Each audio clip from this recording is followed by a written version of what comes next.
Hello everybody and welcome back to another episode here from Gwiglet. Today, by special request, I will be covering the AQA A-Level English Literature Poetry Anthology for the Love Through the Ages specification, the pre-1900 section that is. And in this part, I'll be giving you 3 key quotes per poem with a little bit of analysis on the side. So, as always, don't forget to give this video a thumbs up. Be sure to share it with everyone you know. Hit the bell icon for more notifications and updates. And if you haven't already, give Gwiglet a follow across all the different social media platforms, Twitter, Instagram, and TikTok, where you'll find more. So, as always, what can you expect from this video and what should you do with it? Take notes, ask a question in the comments. The Gwiglet guarantee is I will respond to every question and upload as much as I can in the meantime. Don't forget also, use this as a revision tool. Go back through it, either by yourself or with classmates, to make sure you've got the full understanding. You can also use this to help build mind maps, to help build that revision as you head towards those examinations. And lastly, use it as a means of listing examples from the texts themselves. So let's begin with the first poem we find in the anthology, Whoso List to Hunt, I Know Where Is in Hynde by Sir Thomas Wyatt. Now you'll notice with each quote I put a little bit of a highlight on there, and that's going to be the words and phrases I discuss. So just as a little heads up as we go through the anthology. So the first quote I've chosen, there's loads of quotes to be honest, but I just picked 3 from each one, is the following. But as for me, alas, I may no more, the vain travail hath wearied me so sore. In this poem, there's a lot of this element of pursuit, but also resignation. So love comes across here as something that's finished, that the poet cannot achieve. We see that in the phrase no more. Also vain travail or travail. This idea of a journey that's been wasted is quite interesting comparisons there, possibly with Gatsby as well, and a love that is not fulfilled. As we go further down the poem, we also see, as she fleeth, afore fainting, I follow. Notice these different choice of words of flee, fainting, and follow. Not only does it have an alliterative quality, but there's this idea of a chase and a pursuit, the flee, the faint, not necessarily fainting in necessarily in terms of collapse, which it could imply, but it also means to faint as in to, move sharply. Flee, faint, follow. This alliterative quality suggests that love is a pursuit to the poet. And lastly, further down the poem, we have the line, there is written her fair neck around about, nolli me tangere for Caesar's I am. So love has a possessive quality here in this semblance of her fair neck. We have the idea of fair and the woman being pure, but neck as in the kind of collar, like an ownership aspect, as well as this idea of Caesar as an emperor. The idea of not being able to touch or be near her because she belongs to someone else. That further dimension of love being something that is not just possessive, but not possessed by the poet themselves in this poem. Moving on, we then have the poem Sonnet 116 by William Shakespeare. Now, love here takes on a very different message and meaning. For example, towards the beginning of the poem, we have love is not love, which alters when its alteration finds. Notice the tone here in this poem is very definitive and clear on its meaning of love. Love as a sense of purity, love as a sense of a kind of eternal spiritual quality, which is not necessarily found in the prior poem. In addition, it says it is. Love is an ever fixed mark. Notice this idea again of love as being something eternal to the poet and doesn't change. It stays the same regardless. And in addition, we also have the quote at the very end, I never writ, nor no man ever loved. Notice that Shakespeare's use of love here is something that is so clearly seen through one lens, one perspective, that it finishes the poem with, I never writ, nor no man ever loved. It's so assured and clear in its meaning of what love is that it refutes all else, refutes all others. It's quite a good poem to use as a contrast to Gatsby, in the sense that while Gatsby's love can appear in one dimension very pure and sincere and earnest with an eternal quality, we always have this element where Gatsby's ego and search for a broader status is there, which this poem doesn't contain. Then moving on, we have John Donne's poem, The Flea, where he uses the conceit, this image of a flea, to persuade his love interest to pursue their kind of communion and companionship.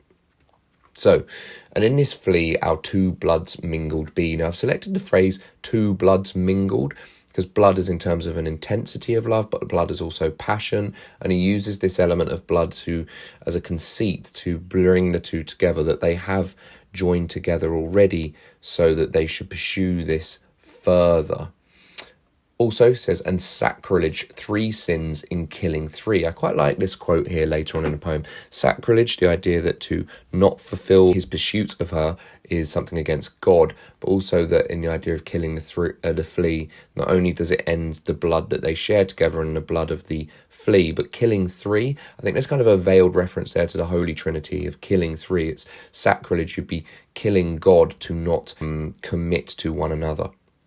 And further on in the poem, Donne then mentions just so much honour when thou yieldst to me. Love here has a sense of power and control. The verb yields suggests from the poet that love is not about a mutual connection, as you see in some of the other poems. Maybe Sonnet 116 is a good sample of that. But in this sense, to yield, that love is to surrender, to submit, to give up to the other person. Moving further forward into the anthology, we then have Andrew Marvell's To His Coy Mistress. Now, the 3 poems the 3 quotes, I've picked out, as with all of them, by the way, all go in chronological order. So what I mean by that is they'll go from the top to the bottom of the poem. So just another point there. First quote I've picked is, had we but world enough and time, this coyness lady were no crime.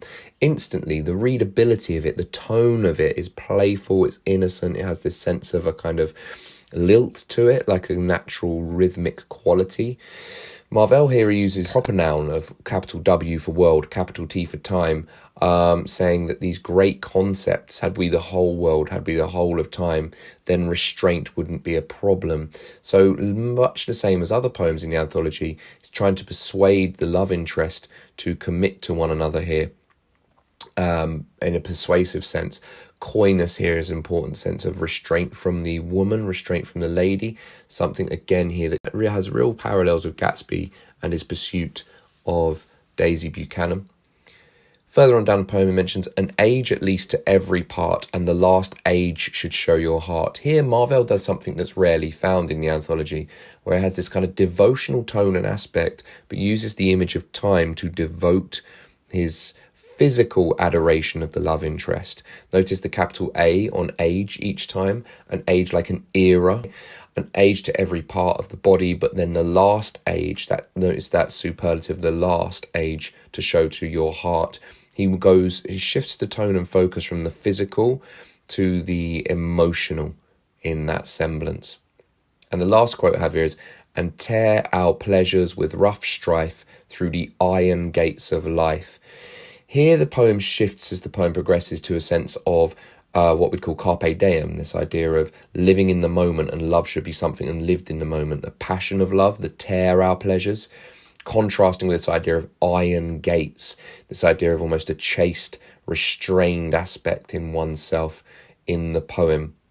And that Marvell very much promotes this idea of love being in the instant and seizing the moment, without necessarily a kind of rational restraint in the poet themselves.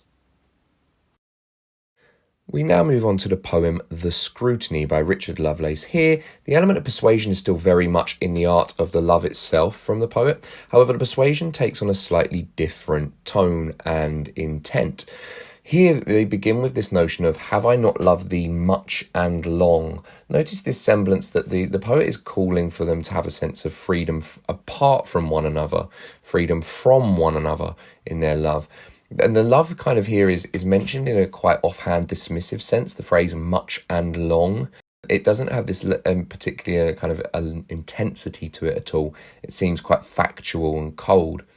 As the poem, however, continues, it tries to persuade the love interest and says, like skillful mineralists that sound for treasure in unploughed up ground. Here he uses this image of love in the physical sense as something where someone will be mining for rare gems or minerals, and love should not just necessarily be with one person, but could be beyond that and with other people. And then the poem ends on this note of saying, with spoils of meaner beauties crowned, I laden will return to thee. Here, notice this idea of spoils, beauties crowned. Here, Lovelace is trying to give the image of love as being something that is almost like a prize, like a possession. However, that the ultimate love interest, the person to whom this poem is written to or written in mind of, is the main object of one's affections. So, moving forwards through here, we then have John Wilmot, the Earl of Rochester's A Song Absent from Thee. So 3 quotes I wanted to pick out here. Firstly, we begin with a quote, to wish all day, all night to mourn. Here we have one of the first intimations of love and death, or love and an ending. All day, all night, this idea of an intensity of love, and this idea of this intensity of love being connected to a sense of love and finality or death. We continue with this idea of where love and peace and truth does flow. Here again, like other poets we've just mentioned, love, peace, truth are all made proper nouns, the capital letters there, demonstrating that they are all similar ideals and values, and this element of a flow gives it this almost natural image, like a river, for example, that is constant, that love has an almost eternal quality to it. And in addition, we have the line, and lose my everlasting rest, realizing that by their love interest there has a direct connection to their spiritual self, to lose one's everlasting rest, to lose their soul, to lose their passage to heaven. Here, Wilmot is arguing for this sense that the love and the love they feel has a direct connection to their soul and their spirit. Continuing forwards, we have The Garden of Love by William Blake, and here Blake too is concerned with love and the soul and love and the divine in a spiritual sense, but has more of a critique of organised religion. This poem I find is very different to a number of the poems that precede it. Firstly, we get this quote I like, a chapel was built in the midst where I used to play on the green. We have this contrast of the institution of organised religion, this chapel, contrasting with the pastoral imagery of the green itself. Here Blake is making a quite subtle reminder that the church kind of corrupts, in his mind, the idea of love of God, and love of oneself, and love of human existence. So he's very much critical of organised religion, not religion, but organised religion, churches and those that seek to officiate one's connection to God and the divine. We then have this, and thou shalt not writ over the door. Now, a common question that's come up before is barriers to love, and Blake here very much sees the church, the organised religion and the establishment as a barrier to his love of God and love of oneself. We see this thou shalt not, so this idea of the church being a restrictive element to somebody's passage towards love. And the third quote I picked out was, and binding with briars my joys and desires. Here we've got the verb binding, to tie, but binding and briars, we've got the alliterative connection there of binding with a sharp plant, briars, binding with briars my joys and desires. This idea that the church has not only constrained his loves and his passions, but has made him suffer for it as well. So unlike many of the poems that come before it, here Blake is criticising something and its restriction on his love, but something that isn't a person, but something that's greater than a person, an establishment or an organisation. Continuing forward, we have Song I Fond Kiss by Robert Burns. Here, for example, this is one of 2 poems you'll notice that has this element of a song in the title. Here we've got this idea of lovers ended and being completely over. Farewell and then forever. An interesting point I really want to pick out here, Burns writes in his natural dialect. There's a kind of sincerity and earnestness, a truth to this. Then forever, this idea that the love is ended. Very different to Sonnet 116, for example. This idea that the love is finished and the love is very much over. Burns continues this sense through the quote, had we never loved, say, blindly, again using the dialect that he's naturally, his natural tongue, this idea of loving blindly, that love is reckless, that love is something that one may regret, is quite prominent in Burns' poem. And the third quote I'd like to pick out today is fare thee weel, thou best and dearest. So again, this farewell sense continues throughout this. We almost have a chorus quality in this poem as well. But those best and dearest, Burns uses superlatives here to demonstrate how the love interest is beyond anyone and anything he could possibly imagine. We then move on to the next poem, She Walks in Beauty by Lord Byron. Now here I'd like to pick out a few quotes that demonstrate the love, particularly, to start with, of cloudless climes and starry skies. Here Byron uses imagery of the celestial, imagery of nature and the world. As a romantic poet, he connects his love of this one person to his love of the world around him. Climes and skies are a demonstration of that. Equally, he also talks about the love in an appreciation in an aesthetic sense of a very specific, precise element to this individual's beauty. One shade the more, one ray the less. This element that they are perfect exactly as they are. The specificity and the exactitude of their beauty is so precise. There's a precision to the way he views this love interest, which is not quite commonly found in, for example, Marvell or Wilmot or Lovelace.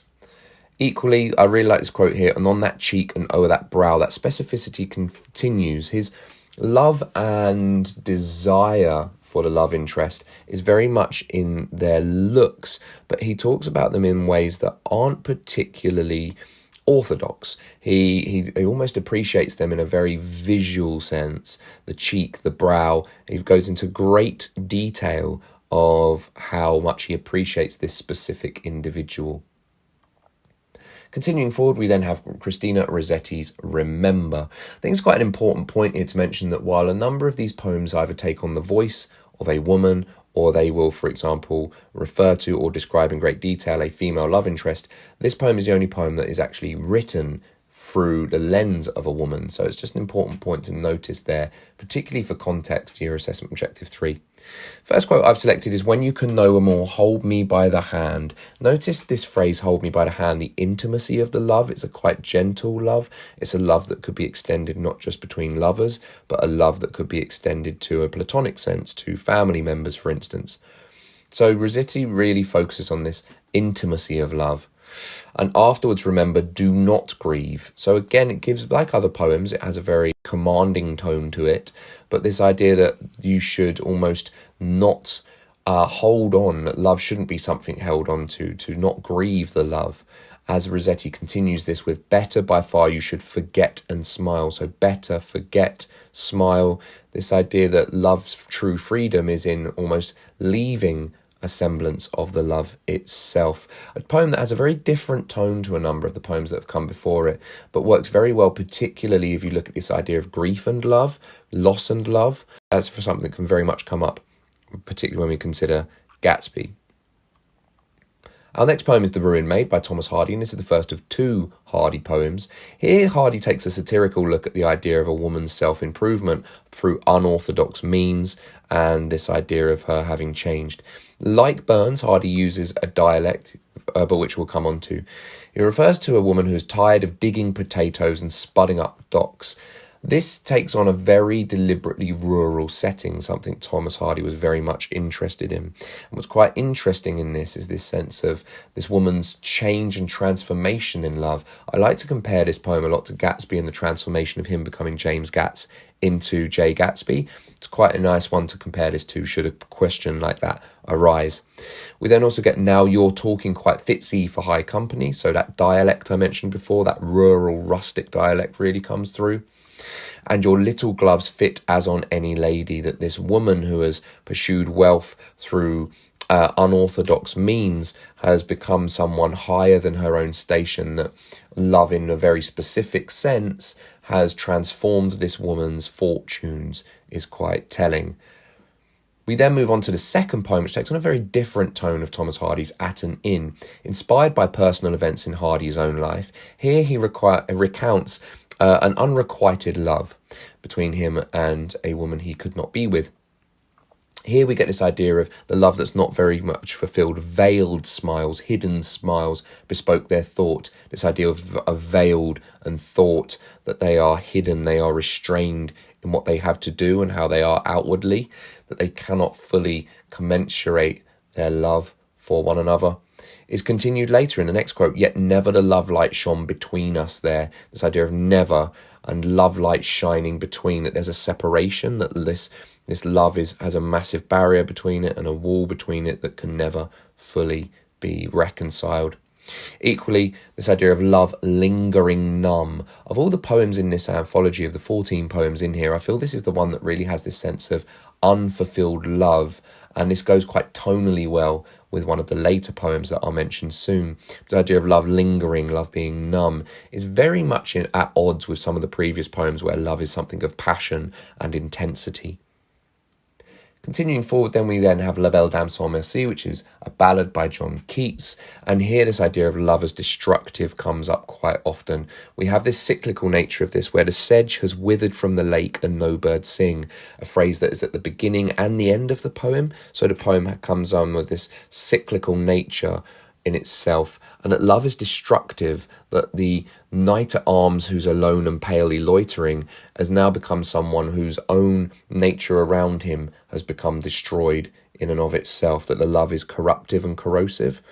We then get this sense of how the love is so transformative to this knight that he sets his love interest on his pacing steed. The steed, a horse, are kind of linked to chivalric imagery of the knight in shining armour, but here he puts her in a position of power. So it almost gives this idea of the chivalric knight performing their duty, but also puts her on not a pedestal as such, but a symbolic pedestal in this case of the steed. However, as the poem progresses, we get this idea of how he sees pale kings and princes too, here referring to this sense of other lovers who have come before him pale, this idea of illness and sickness in love.